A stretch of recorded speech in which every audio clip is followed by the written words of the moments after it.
पूर्व भारतामध्ये म्हणजे ओरिसा, बंगाल, छत्तीसगडमध्ये मराठ्यांचं राज्य होतं हे आपल्यापैकी अनेक जणांना माहिती नसेल. आपण जेव्हा म्हणतो की 18व्या शतकात मराठ्यांचा अटक ते कटक असा विस्तार झाला, हे अटक पाकिस्तानात आहे, तर कटक कुठे आहे? कटक आहे ओरिसामध्ये. नागपूरकर भोसल्यांचं राज्य हे अगदी बंगालपर्यंत होतं. कलकत्त्याला स्वाऱ्या झाल्यात. छत्तीसगडमध्ये आजही मराठा समाज एका शहरामध्ये मोठ्या प्रमाणावर आहे. याच्याविषयीच आज आपण जाणून घेणार आहोत. नमस्कार, मी सुमित डेंगळे. आपण पाहत आहात लगाव बत्तीची आमची विशेष सिरीज महाराष्ट्राबाहेरील मराठे, आणि याचा भाग आहे आपला छत्तीसगडचे मराठे.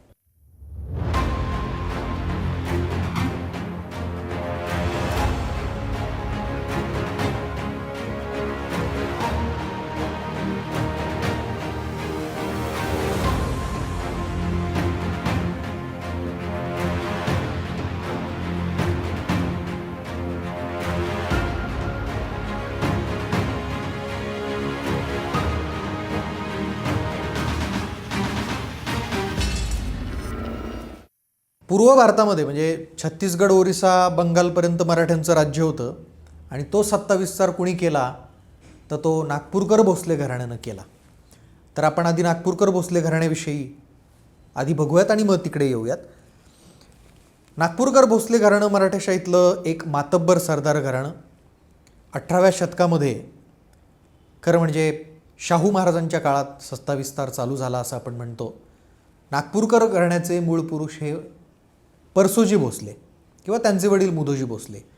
नागपूरकर भोसले घराणं हे छत्रपतींच्या भोसले घराण्याच्या म्हणजे सातारा आणि कोल्हापूरच्या म्हणजे शिवाजी महाराजांच्या भोसले घराण्याच्या भावकीतलंच भाऊबंदच असणारं ते घराणं.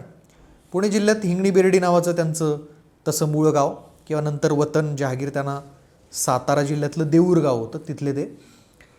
कर्तृत्वानं ते पुढे आले आणि छत्रपती राजाराम महाराजांच्या काळात परसोजी भोसले यांनी मोठा पराक्रम गाजवला. वऱ्हाडामध्ये म्हणजे विदर्भामध्ये ते गेले आणि सत्ता विस्तार त्यांचा चालू झाला. सेनासाहेब सुभा हा एक महत्त्वाचा किताब नागपूरकर भोसल्यांना महाराजांनी दिला आणि त्यांचं तिकडे सगळं चालू झालं. यवतमाळ जिल्ह्यामध्ये भाम वगैरे या ठिकाणी ते राहायचे. नंतर जेव्हा ताराबाई साहेब आणि नंतर शाहू महाराज दक्षिणेमध्ये आले, संभाजीपुत्र शाहू आणि ताराबाईंमध्ये संघर्ष व्हायला लागला गादीवरून मराठ्यांच्या, तेव्हा शाहू महाराजांना मिळणारे पहिले मराठा सरदार म्हणजे परसोजी भोसले. आपल्या ह्या परसोजी बाबांना त्यांनी नंतर वऱ्हाड गोंडवण प्रांताची सनद दिली, विशेषाधिकार दिले. परसोजीनंतर त्यांचे पुत्र कान्होजी त्यांच्या जागी आले. कान्होजी जरा शाहू महाराजांशी काही नाही पटलं. नंतर परसोजींच्या खरं म्हणजे भावाचा नातू रघुजी भोसले हे परसोजींच्या जागी आले आणि नागपूरकर भोसले घराण्याचा मोठ्या प्रमाणामध्ये सत्तेचा विस्तार हा रघुजी भोसलेंनी केला. नागपूरला ते गेले. नागपूर शहर त्यांनी राजधानी केलं आणि त्यांच्या काळामध्ये म्हणजे फार दुर्लक्षित आणि एक मराठेशाहीतला मातब्बर सरदार रघुजी भोसल्यांनी लक्षात घ्या बंगालपर्यंत स्वाऱ्या केल्या. त्यांनी ओरिसा, छत्तीसगड हे मराठा अंमलाखाली आणलं. बंगालमध्ये ते गेले. कलकत्त्यावर म्हणजे तिथे बंगालच्या नवाबाचं राज्य होतं. या सगळ्या भागावर पूर्व भारतात आपण म्हणूयात, कलकत्त्यावर त्यांनी स्वाऱ्या केल्या किंवा त्यांचे सरदार असणाऱ्या मंडळींनी, भास्करराव कोल्हटकरांसारख्यांनी कलकत्त्याला स्वाऱ्या केलेल्या आहेत. आज कलकत्ता शहरामध्ये एक मराठा डीच लेन म्हणून आहे. मराठा डीच तिथं होती. डीच म्हणजे खंदक. मराठे फौजा येऊ नयेत शहरामध्ये, त्यांना अटकाव घालण्यासाठी ते खंदक होतं, मराठा डीच. आजही मराठा डीच लेन किंवा मराठा डीच गल्ली तिथं आहे, की बारगी मराठ्यांना म्हणायची. आजही तिथल्या लोकसाहित्यामध्ये काही गीतांमध्ये त्या ओळी आहेत. तर असं हे नागपूरकर भोसल्यांचा दरारा पूर्व भारतामध्ये होता. रघुजी भोसल्यांनी दक्षिणेतही स्वाऱ्या केलेल्या आहेत. 1742ची तिरुचिरापल्लीची स्वारी असेल किंवा नंतर त्यांनी कुर्नूलचा नवाब किंवा कडप्प्याचा नवाब यांनासुद्धा हरवून तिकडूनही खंडणी वसूल केलेली आहे. रघुजी भोसल्यांच्या काळामध्ये 1745 ते 1755 या 10 वर्षामध्ये ज्या स्वाऱ्या झाल्या त्यानं वर्चस्व पूर्व भारतामध्ये प्रस्थापित झालं आणि ते जवळजवळ बराच काळ होतं. म्हणजे छत्तीसगडला सुभेदार मराठ्यांचा असायचा, ओरिसाला सुभेदार मराठ्यांचा असायचा. तिथलं प्रशासन व्यवस्था नागपूरवरनं बघितली जायची. पण नंतर काय झालं, म 1803ला दुसऱ्या इंग्रज मराठा युद्धामध्ये नागपूरकर भोसल्यांनी इंग्रजांशी झुंज दिली आणि त्याच्यामध्ये त्यांना म्हणजे त्यांचा पराभव झाला आणि एका तहाच्या अंतर्गत, देवगावच्या तहाच्या अंतर्गत ओरिसावरले हक्क त्यांना सोडून द्यायला लागले. ओरिसा हातचं गेलं. त्याच्यानंतर काही वर्षांनी तिसऱ्या इंग्रज मराठा युद्धामध्ये म्हणजे 1817-18ला मुदोजी आप्पासाहेब होते. मोठा संघर्ष त्यांनी केला. त्यावेळेस छत्तीसगडसुद्धा इंग्रजांनी घेतलं, तेही सोडून द्यायला लागलं आणि नागपूरकर भोसल्यांचं राज्य कमी झालं. कमी झालं तरी ते आजचा वराड प्रांत किंवा जबलपूर होशंगाबादचा मध्य प्रदेशातला भाग, छत्तीसगडमधला काही भाग हा बराचसा मोठा होता आणि नागपूरकर भोसल्यांचं राज्य किंवा संस्थान हे भारतातलं एक मोठं संस्थान होतं. 1853ला ते इंग्रजांनी नागपूर संस्थान खालसा केलं, कारण त्या शेवटचे राजे रघुजी तिसऱ्यांना मुलगा नव्हता. तर ह्या एकंदर नागपूरकर भोसल्यांच्या या सगळ्या काळामध्ये वर्चस्व छत्तीसगड ओरिसावर मराठ्यांचं राहिलेलं होतं.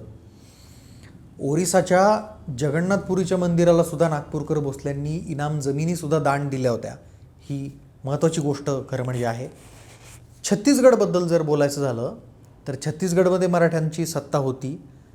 या दोन्ही प्रांतावर जवळजवळ आपण बघूयात 50-60 वर्ष मराठ्यांचं नियंत्रण होतं. छत्तीसगडबद्दल जर बोलायचं झालं तर नागपूरकर म्हणजे रघुजी भोसलेंना 4 मुलं जी होती, जानोजी, साबाजी, मुधोजी, बिंबाजी. जानोजी आणि मुधोजी राजांमध्ये भरपूर वाद होते. तर त्यातल्या बिंबाजींना जानोजींनी आपल्या बाजूनं वळवलं आणि बिंबाजींना राज्याची वाटणी केली गेली आणि छत्तीसगडचं राज्य रतनपूरचं हे बिंबाजींना देण्यात आलं. हे रतनपूर बिलासपूर जिल्ह्यामध्ये आहे. बिंबाजी तिथं गेले म्हणजे स्वतंत्र त्यांच्याकडं फौज होती, स्वतःचे सरदार, स्वतःची माणसं पण होती आणि ते छत्तीसगड राज्य खरं म्हणजे काही काळ होतं. बिंबाजी भोसले हे छत्तीसगडचे राजे असं आपण म्हटलं तरी काही हरकत नाही. आणि रतनगडला त्यांची राजधानी होती. पण नंतरच्या काळामध्ये ते त्यांच्या मुलाच्या व्यंकोजीच्या वगैरे काळात ते नागपूरला आले आणि परत ते विलीन झालं मूळ नागपूरच्या राज्यात. मग बरीचशी मराठा मंडळी ही तिथं त्यांच्यासोबत होती. छत्तीसगडमध्ये धमतरी नावाचं एक गाव आहे. गाव म्हणजे खरं म्हणजे जिल्हा आहे. राजधानी रायपूरपासनं एक 60-70 किलोमीटरवर. या धमतरीला मराठा समाज आज मोठ्या प्रमाणामध्ये आहे. प्रामुख्यानं किर्दत्त घराणं तिथे आहे. बाकीची बरीचशी मराठा घराणी खरं म्हणजे आहे, त्यातले किर्दत्त मोठे आहेत. ही मंडळी नागपूरकर भोसल्यांच्या काळामध्ये असं म्हटलं जातं रघुजी भोसलेंच्या काळामध्येच ती तिकडं गेली आणि त्यांना तिथली जहागीर मिळाली. नेमकेपणानं फारसा इतिहास आज माहिती नाही आहे, पण लक्षात घ्या आज धमतरीला जवळजवळ पूर्वी 600 कुटुंब मराठ्यांची होती. धमतरीला किर्दत्त घराणं आहे, त्याचप्रमाणे इतर म्हणजे बाबर आहेत, रणसिंग आहे, जाचक आहे, जाधव आहेत, चव्हाण आहेत, तिथे घोरपडे आहेत, तिथे फाळके आहेत, भांडवलकर आहेत, अशी मोठ्या प्रमाणामध्ये म्हस्के आहेत, शेळके, अशी बरीचशी मराठा घराणी प्रॉमिनंट मराठी सरनेम्स आज त्या धमतरीमध्ये आपल्याला दिसतात. किर्दत्त घराण्याबद्दल बोलायचं झालं तर किर्दत्त घराणं तिथलं मोठं होतं. इंग्रज काळामध्ये त्यांची जहागीर होती धमतरीला. ह्या किर्दत्त घराण्यामधलं यांचे नातेसंबंध म्हणायचे सांगायचे झाले तर गायकवाडांच्या घराण्यातले म्हणजे बडोद्याच्या गायकवाड घराण्यातल्या महाराजा प्रतापसिंहांच्या कन्या ललितादेवी या तिथं दिलेल्या होत्या. नागपूरकर भोसल्यांची एक मुलगी त्यांना दिलेली होती आणि धमतरीच्या किर्दत्त घराण्यातल्या संयोगिता राजे या कोल्हापूरला दिलेल्या आहेत आणि संभाजीराजे छत्रपती यांच्या त्या पत्नी आहेत. सध्या कोल्हापुरात सामाजिक सांस्कृतिक याच्यामध्ये त्या फार सक्रिय असतात. तर ह्या संयोगिता राजेंचं माहेर हे धमतरी आहे. किर्दत्त घराणं पण फार इतिहास त्या मंडळींचा ह्या लोकांचा समोर आलेला नाही. अनेकांनी या एपिसोडमध्ये पहिल्यांदा धमतरी आणि तिथल्या मराठा समाजाविषयी ऐकलं असेल. किर्दत्तांचं मूळ पण कुठलं तर ते बहुधा सातारा जिल्ह्यातलं, साताऱ्याजवळ करंजे म्हणून गाव आहे. साताऱ्याजवळ म्हणजे अगदी ते आता शहरातच आल्यासारखंच आहे. तिथली ती किर्दत्त मंडळी आहेत. धमतरीला त्यांचा एक पॅलेस कम बंगला म्हणून लक्ष्मी निवास म्हणून आहे. मोठं प्रस्थ त्या भागातलं ते आहे. इतरही सगळी मराठा घराणी मोठ्या संख्येनं आहेत धमतरीमध्ये. ही मी मगाशी जी आडनावं सांगितली त्याच्यापेक्षाही जास्त ती मंडळी आहेत. आता कुठं ती मंडळी जरा एकत्र येतात आणि मराठा समाज नावाचं एक त्यांची संघटना आहे किंवा मराठा समाज धमतरी म्हणून शिवजयंती ती मंडळी साजरी करतात. त्या मंडळींकडचे खानपान चालीरीती मराठी आहेत, पण बरंचसं आता सध्या बदललं आहे. जरा अनेकांना मराठी आता येत नाही, हिंदी आणि तिथल्या अगदी लोकसंस्कृतीशी ती मंडळी जराशी मिक्स झालेली आपल्याला दिसत आहेत. पण नातेसंबंध बऱ्याच जणांचे अजूनही महाराष्ट्रातल्या सरदार आणि देशमुख घराण्यांचे धमतरी मंडळींशी नातेसंबंध बऱ्यापैकी आपल्याला त्या ठिकाणी असल्याचं दिसतं. तर हा होता म्हणजे हे धमतरीचं हे आणि छत्तीसगडचं इतरही ठिकाणी म्हणजे बिलासपूर जिल्ह्यात आणि बाकीच्याही छत्तीसगडमध्ये इतर ठिकाणी सुद्धा मराठा समाज आहेत, महाडिक वगैरे म्हणजे जुना मराठा समाज.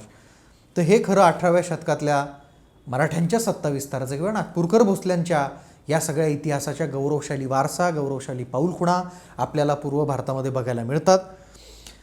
अशाच नवनवीन माहितीसाठी पाहत रहा लगावबत्ती. धन्यवाद.